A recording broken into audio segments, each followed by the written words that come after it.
Hey everybody, Nick here, and I got a quick video for you today talking about this little guy. This isn't going to be a full review because honestly I haven't carried it enough to be a full review, and I don't think I'm gonna. So I'm just going to talk quickly about it. This is a TA Davison Custom Slipjoint knife. TA Davison is a maker who is doing a lot of more modern style slip joints using modern materials. So like this steel here is CPM 154, which is a beautiful thing. And so it's modern steel, unlike a lot of your traditionals, that kind of thing. And there's a lot of really good stuff here. But unfortunately, it's honestly just not for me. So I did want to show it off, though, real quick. So let's talk briefly about some good, some bad, and some ugly. On the good side, overall, I mean, there is a lot to like here.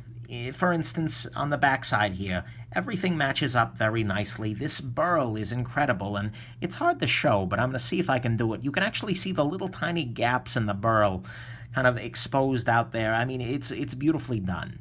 The inlay is interesting in design, but very nicely put in there.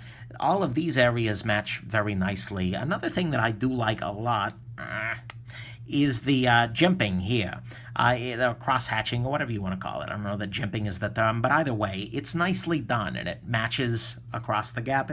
That's very nice. It is a very secure slip joint, almost too secure in a lot of ways, but that means it cuts nicely. The blade is done nicely for cutting. It has a sharpening choil, so there is just a lot of good here. This is a nice knife, 100%. But unfortunately, there is also some bad and ugly that I've noticed in my cursory time with it. In terms of your bad, there are two big things that just jumped out at me. The first is that it really does take some doing to get open and closed. This means it's going to be securely locked open, but it means that, especially as a guy who doesn't like nail nicks, I was told by the seller that I could get this out two-handed, but that's not at all the case. I got some beef with the seller anyways. But nonetheless, I'll talk about that a little bit more later. It's really tough to get open, and I'm not a big fan of that. I like my slip joints to be a little bit looser if I can get them that way, and ideally to be free swinging with a back lock. But that makes it a whole different affair. The other thing that is bad but not ugly, although kind of weird, is the maker's mark here. This is a chess piece with testicles. I don't understand why he thought the queen from a chessboard needed balls, but hey, I guess lots of countries need ballsy queens, right? So that's the whole story there. I don't get it, and especially coming off of Northwoods, which also has an interesting maker's mark. Yeah, I've got weird taste in maker's marks there. And then, yeah, so that's your bad, is that it's really tough to open, and honestly, I don't know what that's all about, but oh boy. Let's talk about the ugly I've noticed. Unfortunately, there are also two ugly things here. Like I said, overall, the fit and finish is really nice on this. You've got the pins all line up. Everything's very nicely done here, except for two issues. First off, the blade is not centered. Unfortunately, the seller sent me a picture of a centered blade, and I don't know quite how he got it. Maybe he'd really pushed it over right before then, and so it sat there. But the fact of the matter is, any time this blade is just put away, it's no longer centered.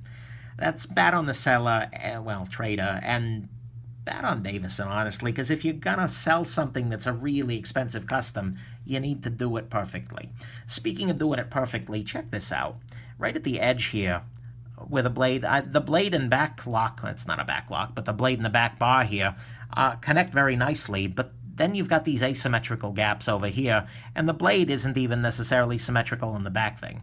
Maybe I'm being a little too picky here, but if you're asking several $100, $400 or $500 for a slip joint kind of thing like this, if you're doing something simple that's that expensive, you better do it right. And this doesn't strike me as doing it right. So that's both of those things. The centering and that lack of centering up here is a little bit ugly and really left me a little bit unimpressed. There may be more ugly. There may be, who knows. But either way, those are the two things I noticed. Let's go to the final verdict here. So, final verdict here isn't as final as in a lot of places because, honestly, this isn't a knife that I've carried much and that I will carry much. I got this guy, like I said, because the seller said you could very easily open it with two hands, and you kind of can, but it's an absolute pain in the neck, especially with that kind of pull. So for me, this just isn't the knife I'm going to carry. So I might as well keep it nice and send it along to a traditional loving sort of guy. like I said, there's a whole lot of good here, and this knife is 97% great.